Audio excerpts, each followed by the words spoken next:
नमस्कार, आपण पाहत आहे भांडा फोड न्यूज. एका दमात भ्रष्टाचारी कोमात. सोशल मीडिया, कर्जबाजारी, गुन्हेगारी, सट्टेबाजी, चोरी, मटका, जुगार, दारू, सावकारशाही, न्यायाच्या प्रतीक्षेत प्रशासन. भांडाफोड न्यूज. एका दमात भ्रष्टाचारी कोमात. खुनी हल्ल्याप्रकरणी 3 वर्ष सश्रम कारावास. उसने पैसे न दिल्याच्या रागातून वाहन विमा एजंटवर कोयत्याने प्राणघातक हल्ला केल्याप्रकरणी सुहेल रियाज बारसकर, वय वर्ष 38, राहणार ईश्वरपूर, याला न्यायालयाने 3 वर्ष सश्रम कारावासाची शिक्षा सुनावली.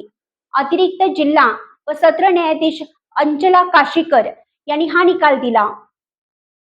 ईश्वरपूर येथे 2 वर्षापूर्वी ही घटना घडली होती. या हल्ल्यात सैफ फयाज दिवान, राहणार सावकार कॉलनी ईश्वरपूर, हे गंभीर जखमी झाले होते. 8 जून 2022 रोजी रात्री 8 वाजण्याच्या सुमारास सुहेल बारसकर हा सैफ दिवान यांच्या घराकडे गेला होता.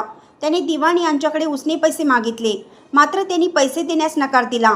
याचा राग मनात धरून, पैसे अजून तू का देत नाहीस, तुला संपवतोच, असं म्हणत सुहेलने आपल्याकडील कोयत्याने दिवान यांच्या डोक्यात वार केला. यामध्ये दिवान हे रक्ताच्या थारोळ्यात कोसळले. या प्रकरणी त्यांनी ईश्वरपूर पोलिसात फिर्याद दाखल केली. पोलिसांनी बारसकर याच्या विरोधात दोषारोपपत्र दाखल केले. या सुनावणी दरम्यान न्यायालयाने एकूण 11 साक्षीदार तपासले. फिर्यादी सैफ दिवान, प्रत्यक्षदर्शी साक्षीदार, पंच, वैद्यकीय अधिकारी, उपनिरीक्षक सागर गायकवाड यांच्या साक्षी महत्त्वपूर्ण ठरल्या. सरकारी पक्षाच्या वतीनं ॲडव्होकेट शुभांगी पाटील यांनी काम पाहिलं.